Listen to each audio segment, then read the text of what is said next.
Hare Krishna Hare Krishna Hare Ram Ram Ram Hare Hare Krishna Hare Ram Ram Hare Hare Krishna Krishna Hare Hare Ram Ram Hare Hare Krishna Hare Ram Hare Hare Krishna. Thank you so much for participating in this morning Japa session by ISKCON Ayodhya. Now it's time for today's transcendental code by our dear Srila Prabhupada. Yes. So today is August 30th and today's quote is, a grihastha or householder like you are also Tridandi because you have sacrificed everything, your life, your home, and your child. So you are a Tridandi sannyasi. In fact, continue this attitude seriously and sincerely, so you will be also as good as a sannyasi, even though you are in the dress of a grihastha. Letter to Rupanuga, August 30, 1968. Hindi में अनुवाद है, तुम्हारे जैसा गृहस्थ भी एक त्रिदंडी के समान है, चूंकि तुमने अपना सर्वस्व न्यौछावर कर दिया है, अपना जीवन, अपना परिवार, अपनी संतान, तो तुम भी निश्चित रूप से त्रिदंडी सन्यासी हो। इस भावना को गंभीरता और निष्ठा से जारी रखो और तब गृहस्थ की वेशभूषा में रहते हुए भी तुम सन्यासी रहोगे। रूपानुगा को लिखा पत्र 30 अगस्त 1968। भक्ति वेदांत स्वामी श्रील प्रभुपाद की जय। So Hare Krishna, today I will try to do this explanation seva.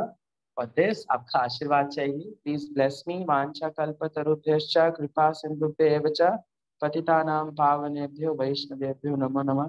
अनंत कोटि वैष्णव भक्त वृंद की जय। श्रील प्रभुपाद की जय। हरे कृष्ण।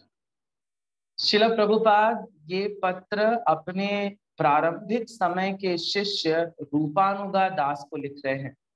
रूपानुगा दास 1966 में श्रील प्रभुपाद के डिसाइपल बने। तो आप समझ सकते हैं जब इस्कॉन की स्थापना हुई थी उस समय श्रील प्रभुपाद ने इनको दीक्षा देकर अपना शिष्य बनाया। पाश्चात्य देश के हैं रूपानुगा प्रभु, लेकिन रूपानुगा प्रभु का डेडिकेशन इतना ज्यादा है कि श्रील प्रभुपाद उनको गृहस्थ वेशभूषा में भी त्रिदंडी सन्यासी से कंपेयर कर रहे हैं। आप सब समझ रहे होंगे, एक्चुअली रूपानुगा प्रभु के माध्यम से श्रील प्रभुपाद हम सब गृहस्थों को एक उपदेश दे रहे हैं। हर समय एक गेरुआ कपड़ा धारण कर लेना ही सन्यास नहीं है। सन्यास गृहस्थ यानी सफेद कपड़े पहन कर भी धारण किया जा सकता है और रूपानुगा प्रभु इसका एक जीवंत उदाहरण। ये पत्र मैंने पढ़ा है जो श्रील प्रभुपाद ने लिखा है, ये मॉन्ट्रियल के लिए लिखा गया है पत्र। रूपानुगा प्रभु मॉन्ट्रियल कनाडा में मंदिर की स्थापना करवा रहे हैं, बैल उन्होंने नए पाले हैं, गौशाला डेवलप कर रहे हैं। तो श्रील प्रभुपाद उस पत्र में रूपानुगा प्रभु की इतनी तारीफ कर रहे हैं, इतनी तारीफ कर रहे हैं कि मतलब उसको शब्दों में नहीं बयां किया। श्रील प्रभुपाद अपना दिल खोल रहे हैं कि मैं तुमसे बहुत खुश हूँ। इवन ये भी लिखा है कि तुम त्रिदंडी सन्यासियों से भी ज्यादा श्रेष्ठ हो क्योंकि तुम कृष्ण भावनामृत का प्रचार कर रहे हो। तो हर बार हम सोचते हैं कि वैराग्य ही जीवन का मुख्य उद्देश्य है, बट हम गृहस्थी को इग्नोर नहीं कर सकते। गृहस्थ जीवन में रहकर भी वैराग्य का पालन किया जा सकता है। इस प्रकार के वैराग्य को युक्त वैराग्य कहते हैं। युक्त वैराग्य मतलब कि आप इस भौतिक जगत के ऊहापोह में रहते हुए भी वैराग्य का जीवन जी रहे हैं और इस प्रकार का जीवन एक सन्यासी और एक ब्रह्मचारी से भी ज्यादा श्रेष्ठ है। ये श्रील प्रभुपाद और शास्त्रों के शब्द हैं। क्योंकि देखिए, कीचड़ से बच के रहना तो एक शुद्धिकरण का प्रोसेस है। इसमें आप कीचड़ के कांटेक्ट में नहीं आएंगे कि कीचड़ से आप दूर हैं, लेकिन कीचड़ में रहते हुए कीचड़ से बचना ये बड़ी महत्वपूर्ण बात है और ये बड़ा संघर्ष का विषय है और गृहस्थ यही करता है। एक भौतिक जीवन के संघर्ष में रहते हुए भी वो कीचड़ को अपने ऊपर टच ना होने दे। जो गृहस्थ भक्त होते हैं वो इसी स्थिति को प्राप्त होते हैं, और वो सन्यासी और ब्रह्मचारियों से भी ज्यादा श्रेष्ठ है। वाई? बिकॉज कई बार बोला गया है गृहस्थ जीवन एक ब्रह्मचारी जीवन से ज्यादा कठिन और दुष्कर है। क्यों? क्योंकि एक ब्रह्मचारी मंदिर में रह रहा है, समस्त भौतिक उपभोगों से दूर रह रहा है, स्त्रियों से दूर रह रहा है, बाल बच्चे टेंशन से सबसे दूर रह रहा है। लेकिन एक गृहस्थ को तो सुबह से लेकर शाम तक इन सारी टेंशनों को झेलना पड़ता है। और इसमें रहते हुए भी अगर वो भजन कर रहा है, अपने परिवार को, अपने बच्चों को, अपने तन मन धन को सबको भगवान की सेवा में लगा रहा है, सो दिस इज वैराग्य। शास्त्र में बोलते हैं गृहस्थी मूल है, तो विरक्ति उस मूल से खिला एक फूल है। तो गृहस्थी जड़ है, बिना गृहस्थी के विरक्ति उत्पन्न नहीं होती, है ना। बिना गृहस्थ जीवन के सन्यासी और ब्रह्मचारियों का जन्म नहीं होता। तो श्रील प्रभुपाद उसी गृहस्थ को तारीफ करते हुए बोल रहे, उसी प्रशंसा में बोल रहे कि तुम त्रिदंडी सन्यासियों से भी श्रेष्ठ हो, तुम त्रिदंडी सन्यासी हो, तुम सफेद वस्त्र धारण किए हुए भी गेरुए वस्त्र धारण करने वाला आचरण धारण कर रहे हो। श्रील प्रभुपाद इसी पत्र में त्रिदंड सन्यासियों का परिभाषा भी देते हैं। त्रिदंड सन्यासियों का परिभाषा है 3 दंड धारण करना। हमारे वैष्णव संप्रदाय में जितने भी सन्यासी होते हैं वो त्रिदंडी होते हैं, 3 दंडों को आपस में बांध कर। तो 3 दंड क्या प्रदर्शित करते हैं? श्रील प्रभुपाद पत्र में लिख रहे हैं, पहला दंड ये प्रदर्शित करता है कि आप मन से भगवान की सेवा करेंगे, एक चित्त मन से। दूसरा है तन, तन से आप भगवान की सेवा करेंगे, पूरा जी जान लगाएंगे, सन्यासी का ये मतलब। तीसरा क्या है? वचन, गुरु द्वारा दिए गए आदेश और शास्त्रों के वचन, भगवान के वचन से भगवान का प्रचार करेंगे। ये त्रिदंड का मतलब है। और रूपानुगा प्रभु से कह रहे हैं तुम ये तीनों काम कर रहे हो, तुम ये तीनों काम कर रहे हो, तुम तन मन वचन तीनों से भगवान का सेवा कर रहे हो। चलो प्रभुपाद के इस कोट में देखिए लिखा है कि तुमने तन, अपना परिवार, अपना बच्चा सब भगवान की सेवा में अपॉइंट कर दिया है। यू आर द त्रिदंडी सन्यासी, तुम त्रिदंडी सन्यासी। क्योंकि सन्यास स्तर पे वैराग्य करना पड़ता है। वैराग्य मीन्स इन समस्त चीजों के बीच में रहते हुए भी इनको त्यागना, इनके प्रति आसक्त ना होना, यही सन्यास है। और गृहस्थ जीवन में भी सन्यास का पालन किया जा सकता है। इन जनरल जब हम सोसाइटी में बात करते हैं कि वैराग्य का मतलब क्या है, तो क्या बोलते हैं? छोड़ो घर बार चलो हरिद्वार। नो, श्रील प्रभुपाद ये बात बिल्कुल भी नहीं करें। काहे को छोड़ो घर बार? रहो घर में और भक्ति का पालन करो, भक्तों को बनाओ, भक्त संप्रदाय बढ़ाओ, ये गृहस्थ जीवन का मूल है। श्रील प्रभुपाद इस श्लोक में एक ऐसी बात कह रहे हैं जिससे श्रील प्रभुपाद का इस पत्र में, जिससे श्रील प्रभुपाद का एक सौम्य हृदय दिखता है। श्रील प्रभुपाद स्वयं को श्रील भक्ति विनोद ठाकुर से कंपेयर कर रहे हैं। बोले श्रील भक्ति विनोद ठाकुर जैसा गृहस्थ होना चाहिए। श्रील भक्ति विनोद ठाकुर गृहस्थ हैं और सप्तम गोस्वामियों में गिने जाते हैं। सोचिए कितनी महान बात है। चैतन्य महाप्रभु के सिर्फ 6 डिसाइपल्स थे जिनको गोस्वामी का पद मिला। षड गोस्वामी जिसको हम कहते हैं, षड गोस्वामियों में एक 7वां गोस्वामी भी है, दैट इज श्रील भक्ति विनोद ठाकुर। गृहस्थ जीवन थे, 11 बच्चे थे, परिवार था बड़ा सा, सब भक्त में, सबको भक्ति में इन्वॉल्व किया। श्रील प्रभुपाद इसी पत्र में कहते हैं कि भक्ति विनोद ठाकुर अपने एक भजन में गाते हैं कि मैंने सब कुछ आपको अर्पण कर दिया है हे नंद किशोरा। शायद वो भजन कुछ इस प्रकार है। मानस देह गेह जो किछु मोरा, अर्पिलु तुवा पदे नंद किशोरा। मानस मतलब मन, देह मतलब शरीर, गेह मतलब परिवार, जिसको मैं अपना मान रहा हूं ना, इस सब मैं आपके चरणों में अर्पित कर रहा हूँ। दिस इज संन्यास, दिस इज वैराग्य, ये बोल रहे हैं श्रील प्रभुपाद। श्रील प्रभुपाद बोल रहे हैं कि मैंने अपने भौतिक बच्चों को छोड़ा तो बहुत सारे आध्यात्मिक बच्चे पाए। कैसे? रूपानुगा जैसे, रूपानुगा जैसे बच्चे भगवान की सेवा तो कर ही रहे हैं, साथ ही साथ सब परिवार कर रहे हैं। रामचरितमानस में कहते हैं नाथ सकल संपदा तुम्हारी, मैं सेवक समेत सुत नारी। तुलसी बाबा जी बोल रहे हैं कि हे नाथ, सारी संपदा तुम्हारी है। दिस इज गृहस्थ रियलाइजेशन। ये गृहस्थ का मनोचित्त होना चाहिए, उसकी मनोवृत्ति होनी चाहिए। Nothing belongs to me actually, everything belongs to Krishna. नाथ सकल संपदा तुम्हारी, सब आपका है। मैं सेवक, यानी मैं सेवक हूँ, आपका दास हूँ। नाथ सकल संपदा तुम्हारी, मैं सेवक समेत, सुत मतलब बच्चा, नारी मतलब मेरी पत्नी, तीनों को मैं आपकी सेवा में डाल। ये रियलाइजेशन भक्ति विनोद ठाकुर ऐसा बोलते हैं। भक्ति विनोद ठाकुर अपने एक भजन में कहते हैं कि जिस दिन मैं घर में इंटर करूं और मुझे अपने बच्चे भजन करते दिखें, तो वो क्या बोलते हैं, गृह ते गोलोक भाए। ग्रह कैसा दिखेगा, आपका स्वयं का घर कैसा दिखेगा, गोलोक धाम जैसा। आपकी पत्नी भगवान के लिए प्रसाद बना रही है, बच्चे भजन कर रहे हैं, माला कर रहे हैं, आपकी पुत्रियां भगवान की सेवा कर रही हैं। गृह ते गोलोक भाए, यही गृह गोलोक हो गया।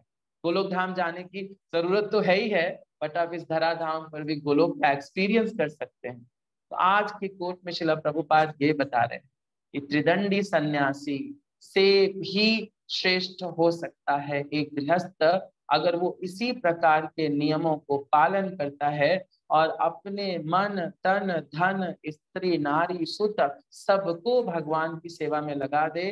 बस गृहस्थ जीवन की सार्थकता यही है और यही विरक्ति है। Okay, so thank you so much. That's all I understood from today's transcendental quote said by Srila Prabhupada.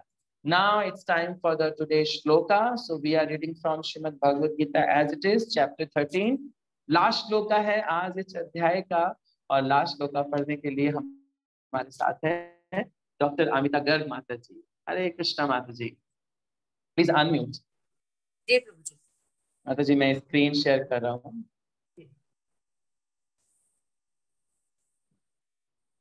हाँ जी, अध्याय 13 35वां श्लोक।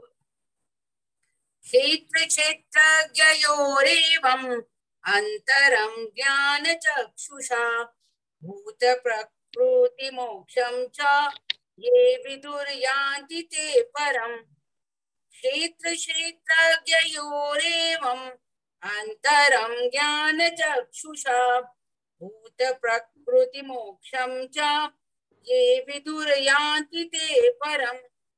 क्षेत्र क्षेत्रज्ञयोरेवम् अंतरं ज्ञान चक्षुषा भूत प्रकृति मोक्षं च ये विदुर्यान्ति ते परम्। जो लोग ज्ञान के चक्षुओं से शरीर तथा शरीर के ज्ञाता के अंतर को देखते हैं और भव बंधन से मुक्ति की विधि को भी जानते हैं, उन्हें परम लक्ष्य प्राप्त होता है। जय। थैंक यू सो मच माता जी। श्रीमद् भगवद गीता ठाकुर की जय, श्री प्रभुपाद की जय। वेरी नाइस रेसिटेशन माता जी। सो आज का जो श्लोका है वो क्या बोले, निष्कर्ष है, चैप्टर 13 का कंक्लूजन है। क्या कंक्लूजन है?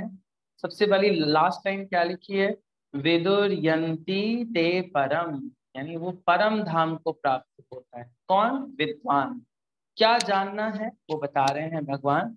बोलते हैं क्षेत्र क्षेत्रज्ञ यो अंतरम, जो क्षेत्रज्ञ में अंतर को समझता है, ज्ञान चक्षुषा, ज्ञान चक्षुओं का इस्तेमाल करके, भूत प्रकृति मोक्षम चा, ये समझता है कि भौतिक जगत और आत्मा परमात्मा ये सब अलग अलग सब्सटेंस हैं, ये एक सब्सटेंस नहीं है। तो वो क्या है? विदुर्यन्ति, वो विद्वान है व्यक्ति और वो परम गति को प्राप्त करेगा, वही अधिकारी है। श्रील प्रभुपाद तात्पर्य के प्रारंभ में भी ये बात बोल रहे हैं। श्रील प्रभुपाद बोलते हैं 13वें अध्याय का यही तात्पर्य है। तात्पर्य में तात्पर्य लिखते हैं श्रील प्रभुपाद, बोले तात्पर्य का तात्पर्य यही है। क्या? मनुष्य को शरीर शरीर के स्वामी तथा परमात्मा का अंतर जाना चाहिए। हम पीछे सारे अभी श्लोकों में पढ़ के आ रहे हैं, शरीर हमारा क्षेत्र है और हम आत्मा रूपी क्षेत्रज्ञ हैं, और हमारे साथ बैठा, हमारे गले में हाथ डाल के बैठा परमात्मा परम क्षेत्रज्ञ है, सभी क्षेत्रों का ज्ञान रखने वाला है। तो इतना ज्ञान जो व्यक्ति जानता है वही एक्चुअली परम गति को प्राप्त कर सकता है। तो विधि क्या है, प्रोसेस क्या है? प्रोसेस है 26 गुणों को डेवलप करना, और वो 26 गुण श्रीमद् भगवद गीता के इसी अध्याय के 8 नंबर श्लोक से लेकर 12 नंबर श्लोक में एक कॉम्बो पैक आया था, बहुत बड़ा सा, 8 से लेकर 12 तक के श्लोकों का, उसमें बहुत सारे गुणों का वर्णन किया गया था। उन गुणों का पालन करके व्यक्ति इन लक्षणों को प्राप्त कर सकता है, इस प्रकार का ज्ञान प्राप्त कर सकता है। क्षेत्र, क्षेत्रज्ञ, ये दोनों अलग अलग बातें हैं, ये एक नहीं है। अगर आप शरीर को ही क्षेत्रज्ञ माने और आत्मा को भी क्षेत्रज्ञ माने तो आप कंफ्यूज हैं, आप अज्ञान स्तर पर हैं। इस प्रकार की बुद्धि को देह आत्म बुद्धि कहते हैं। देह मतलब शरीर और आत्म मतलब उसको ही सब कुछ समझना। हम शारीरिक स्तर पर जब भी रहते हैं हम भ्रम में रहते हैं, हम धोखे में रहते हैं। हम कहते हैं मेरा घर, मेरा परिवार, मेरी आंखें, मेरा नाक, मेरा मुंह, सब कुछ अपने से कनेक्ट करते हैं, बट एक्चुअली में हम ये है नहीं। शारीरिक स्तर पर बने सारे संबंध टेम्पररी हैं। भगवान भगवत गीता में इस भौतिक जगत की प्रकृति को एक्सप्लेन करते हुए बोलते हैं दुख आलयम अशाश्वतम। अशाश्वतम वर्ड इज वेरी इंपॉर्टेंट। अशाश्वतम means temporary, nothing is permanent here, non permanent is everything. आपकी बॉडी, आपका शरीर तुरंत बदल जाएगा, तथा देहांतरा प्राप्तिर, तुरंत तथा देहांतर हो जाएगा, है ना। बट जो धीर व्यक्ति होता है, जो ज्ञानी व्यक्ति है, जिसका विवरण इस श्लोक में दे रहे हैं, वो इस प्रकार से मोहित नहीं होता। धीरस्तत्र न मोह्यते। इस प्रकार के परिवर्तनों से, इस प्रकार के आचरण से वो व्यक्ति मोहित नहीं होता है। आगे श्रील प्रभुपाद बोलते हैं क्या विधि है, एक और विधि है। वो तो पहले तो 26 गुणों को डेवलप करे, लेकिन गुणों से भी डेवलप करने में अगर व्यक्ति असमर्थ है, नहीं कर पा रहा है, तो उसको कम से कम श्रद्धालु होना चाहिए।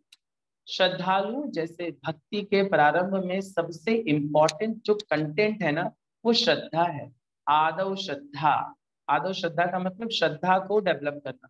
उसको कम से कम इतना तो मानना पड़ेगा कि हाँ भगवान है, और जब वो श्रद्धा के स्तर पर आएगा तब वो क्या करेगा, श्रवण करेगा, सुनेगा। किसमें जाएगा, सत्संगति में जाएगा, साधु संग में रहेगा, फिर गुरु एक्सेप्ट करेगा, और गुरु एक्सेप्ट करने के बाद क्या करेगा, उससे सवाल पूछेगा। क्या विधि है, श्रीमद् भगवत गीता में बताया गया है, तद्विधि प्रणिपातेन परिप्रश्नेन सेवया उपदेक्षयन्ति ते ज्ञानम ज्ञानिना तत्वदर्शिना। वो ज्ञानिना तत्वदर्शी के पास जाएगा और ज्ञान पूछेगा, प्रणिपात करेगा, परिप्रश्नेन करेगा, है ना, प्रश्न पूछेगा। क्या प्रश्न पूछेगा, मैं कौन हूँ, भगवान कौन है, ये शरीर क्या है। तब वो जो ज्ञानी पुरुष है, जो गुरु तत्व है, वो आपको क्या बताएगा, भाई तुम आत्मा हो, तुम्हारे साथ परमात्मा बैठी है, तुम क्षेत्रज्ञ हो, तुम क्षेत्र के ज्ञाता हो, पर तुम्हारा क्षेत्र बस इस शरीर तक ही सीमित है। तुम इसी खेत के जानकार हो, समस्त क्षेत्रों को तुम नहीं जानते, लेकिन तुम्हारे साथ अंदर जो परमात्मा स्वरूप बैठा है वो समस्त क्षेत्रों को जानता है। इस प्रकार गुरु क्या दे रहे हैं, ज्ञान चक्षु, है ना। बोलते हैं ना, हम जब गुरु वंदना गाते हैं तो बोलते हैं एबे जश नहीं, चक्षुदान दिलो जय, जन्मे जन्मे प्रभु से दिव्य ज्ञान हृदय प्रकाशिता। तो चक्षुदान दिलो जय, जिन्होंने चक्षु दिए, क्या दिए, शास्त्र चक्षु, ज्ञान चक्षु। ज्ञान चक्षु का शब्द इसमें भी आया श्लोक में, ज्ञान चक्षु, तो ज्ञान के चक्षु दे देते हैं, नेत्र दे देते हैं, और वो नेत्र चीजों को यथारूप दिखाते। या पश्यति सा पश्यति, वास्तविक रूप में देखना ही चीजों को एक्चुअली या पश्यति सा पश्यति का रियलाइजेशन। हम चीजों को गलत रूप में देखते हैं, गलत रूप में देखकर हम भ्रम में पड़ जाते हैं। हम समझ लेते हैं ये शरीर है, ये कुत्ता है, ये बिल्ली है, ये सुअर है, ये मनुष्य है, ये हम योनियों में विभेद कर लेते हैं। लेकिन जब ज्ञान चक्षु मिलता है तब हम समझते हैं सब आत्मा है, सब आत्मा है, सब क्षेत्रज्ञ हैं, अपने अपने क्षेत्र के सब जानकार हैं। एक किसान दूसरे किसान को बराबर सम्मान देता है, बोलता तुम भी किसान मैं भी किसान, उसमें कोई भेदभाव नहीं होता। बोलता तुम्हारा भी जमीन है हमारा भी जमीन है, तुम भी बीज बोते हो हम भी बीज बोते हैं, तो हम भी इस खेत रूपी, इस शरीर रूपी खेत के किसान हैं, मालिक हैं। तो एक किसान दूसरे किसान से मिलेगा, बोलेगा तुम्हारे पास भी हमारे पास भी। हाँ, खेत सबका अलग अलग साइज का हो सकता है, भाई कॉकरोच का खेत छोटा है तो आत्मा उतनी, किसान तो वही है। हमारा क्षेत्र बड़ा है, हाथी का और बड़ा है, वेल का और बड़ा क्षेत्र है ना। खेत सबके बड़े बड़े हैं, काम सब यही कर रहे हैं, बीज बो रहे हैं किसके, अपने कर्मों के, फसल काट रहे हैं किसके, अपने फलों के, सब कर्म कर रहे हैं सब फल को। तो जो ये रियलाइजेशन कर लेता है वही ज्ञानी है। गुरु की सत्संगति में आकर ज्ञान प्राप्त कर कर वो इस रियलाइजेशन को कर सकता है। क्या समझता है वो, समझता है आत्मा अलग है, क्षेत्र अलग है और परमात्मा अलग। वो ये भी समझता है कि ये जो प्रकृति का निर्माण है ये 24 तत्वों से हुआ है। प्रकृति में बस दो चीज, 24 तत्व जिसको हम स्थूल तत्व कहते हैं, और 3 स्थूल सूक्ष्म तत्व भी उसी में ही आ जाते हैं, जिस मन बुद्धि अहंकार। इनके विकार से जीवन उत्पन्न होता है। इस भौतिक जगत में जीवन आया किसकी वजह से, इन 24 तत्वों की वजह से। इन 24 तत्वों से बने शरीर में ही चोट लगती है, दुख होता है ना, सुख का अनुभव होता है, ये सब इसी वजह से है। आत्मा इससे अविकारित है, आत्मा अछूती है इससे, ये भी रियलाइजेशन, क्योंकि वो परमात्मा का अंश है ना। परमात्मा का अंश होने के कारण वो अछूती है, बट उसकी इच्छाएं उसकी जो बद्धता है वही उसके बद्ध जीवन का कारण, उसकी देहात्म बुद्धि का कारण। और इस प्रकार का रियलाइजेशन अगर व्यक्ति बहुत लंबे समय तक रखता है तो वो फंसता रहेगा, बार बार फंसता रहेगा। पुनरपि मरणम पुनरपि जन्मम पुनरपि जननी जठरे शयनम। ये बात कोई और नहीं बोल रहा, आदि शंकराचार्य बोल रहे हैं।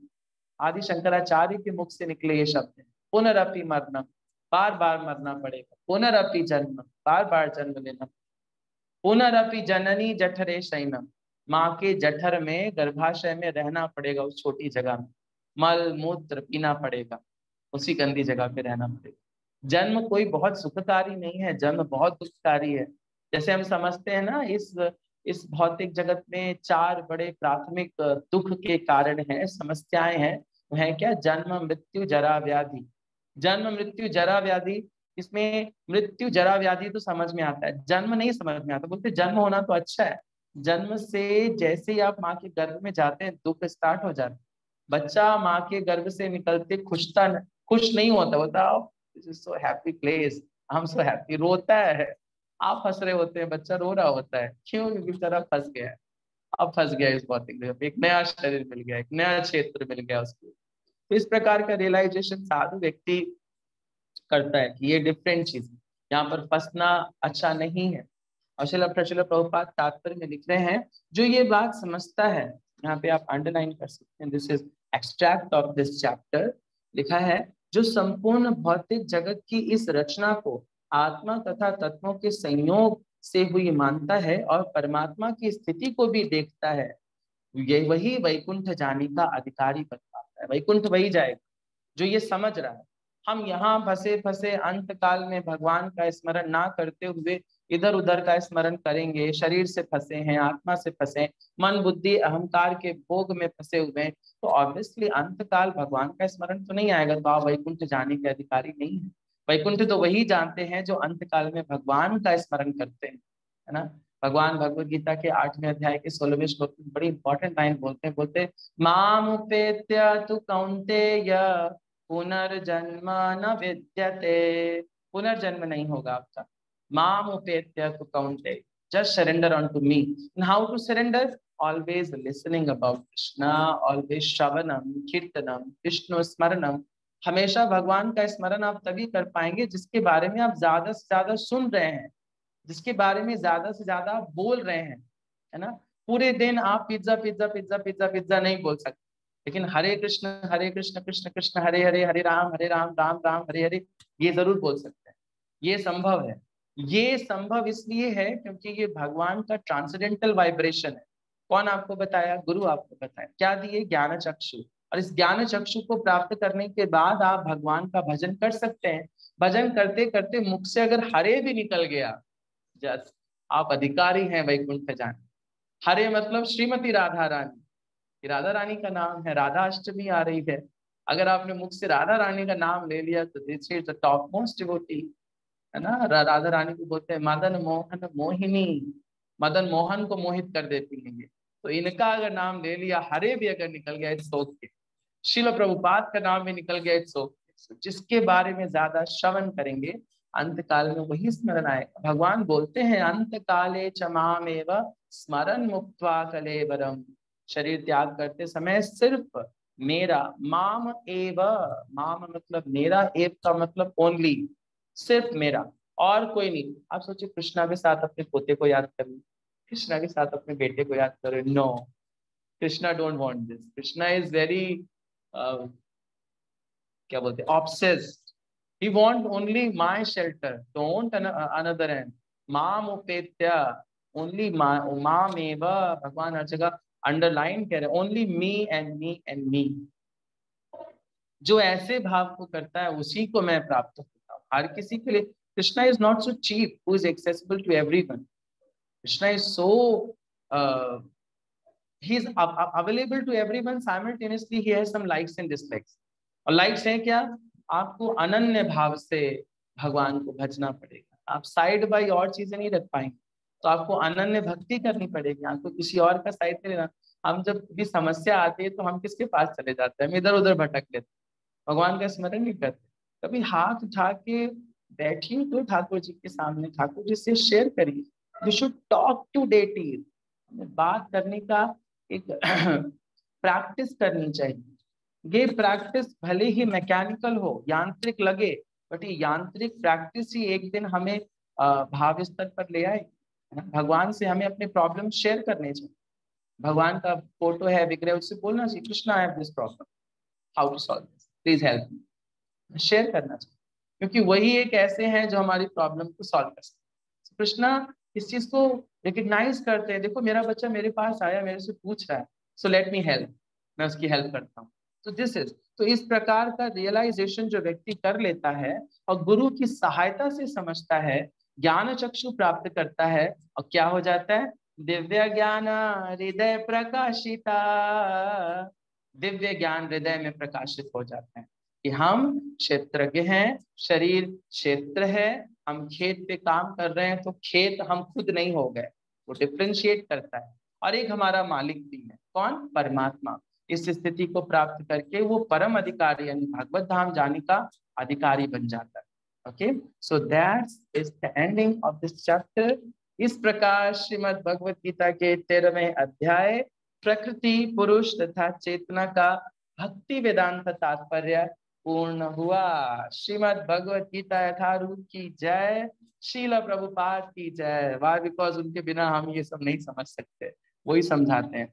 तो नेक्स्ट अब आता है चैप्टर हमारा अगला चैप्टर है 14वां अध्याय। 14वां अध्याय है प्रकृति के 3 गुण। सो प्रकृति के 3 गुणों पे भगवान अभी अपना व्याख्यान देंगे श्लोकों के माध्यम से। सो पहला श्लोक 14.1 डिसाइड करने के लिए बुकिंग हो चुकी है, प्लीज।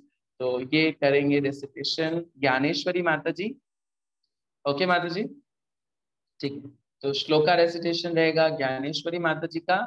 एंड हम बात कर लेते हैं कल के जपा की। सो कल का जप कराने के लिए आप हैंड रेज कर सकते हैं। अभी तक जिसने एक बार भी जप नहीं कराया है, I am requesting them to please raise their hands. अभी तक या बहुत दिनों से जिसका जपा नहीं हुआ है। Puneet Dubey Prabhu ji, are you comfortable to lead जपा tomorrow? Hare Krishna. Puneet Dubey Prabhu ji, okay, Hare Krishna. Okay, I'm giving this opportunity to you.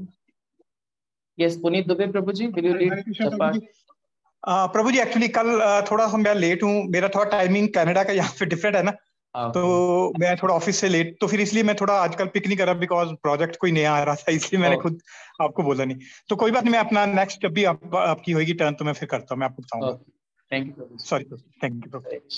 Okay, so we get this opportunity आराधना पांडे माता जी। ओके आराधना माता जी, कल का जप आप लीड करोगे। ओके आराधना माता जी, हरे कृष्णा। ओके सो कल का जप रहेगा आराधना पाप। हरे कृष्णा प्रभु जी।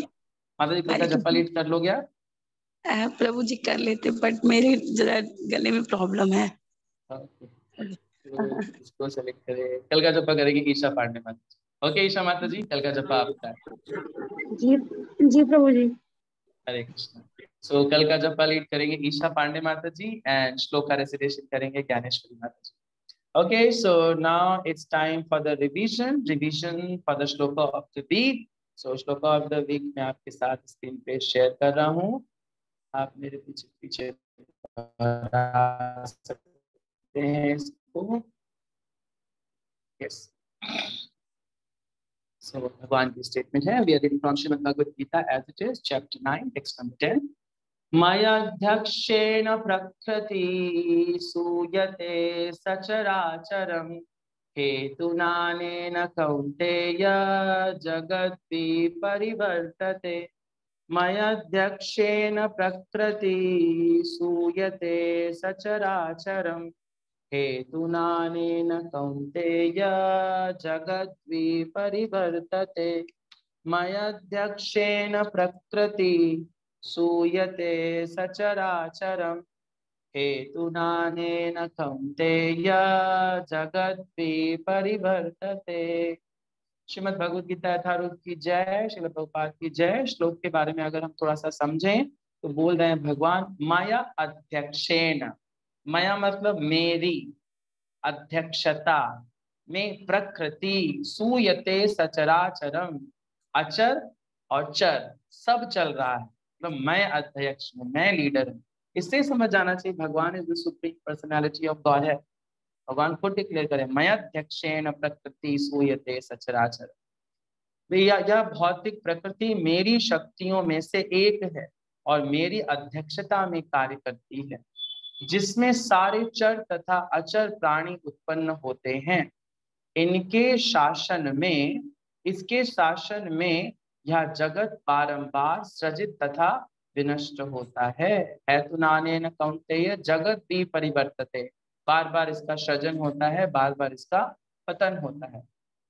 भगवान बोले मेरी अध्यक्षता में लीड करता है। Krishna is the cause behind all causes, है ना, सर्व कारण कारणम। तो ये प्रकृति, जो भौतिक जगत है, भगवान की बहिरंगा शक्ति है और इस बहिरंगा शक्ति के भी पति कौन? कृष्ण। वो अध्यक्ष है, वो करते हैं।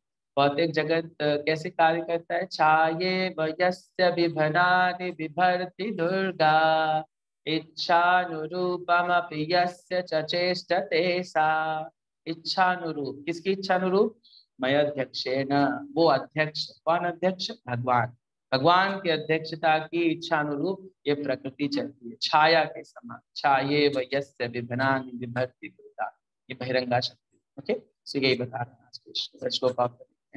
Okay, so thank you so much. That's all we have in today's morning japa session. The next information is regarding Shri Radha Ashtami. So Radha Ashtami का एक महत्वपूर्ण, वैष्णव संप्रदाय में बड़ा महत्वपूर्ण है राधा अष्टमी का दिन, क्योंकि राधा रानी कृष्ण से विलग नहीं है, कृष्ण ही है। इवन कई शास्त्रों में बोला गया, राधा रानी बोलती है कि मम पौरुषम रूपम, कृष्ण कौन है? मेरे पुरुष रूप है और मैं उनकी स्त्री रूप हूँ, बस इतना ही अंतर है। और ये अंतर भी नहीं है, चैतन्य महाप्रभु में बोलते हैं कृष्ण पूर्ण शक्ति, नहीं, राधा पूर्ण शक्ति कृष्ण पूर्ण शक्तिमान, द्वि वस्तु भेद नहीं शास्त्रे प्रमाण। दो वस्तुओं में कोई भेद नहीं, एक राधा रानी है, कृष्ण एक ही है ना। कई लोग कहते हैं इनका विवाह नहीं हुआ, तो भाई कोई अपनी शक्ति से विवाह थोड़ी ना करता, एक ही है, दोनों एक ही साथ है, एक ही शरीर है, एक ही आत्मा है, सब एक ही है। तो एक जैसा भगवान का जब आनंद स्वरूप होता है तो वो श्रीमती राधा रानी बन जाता है।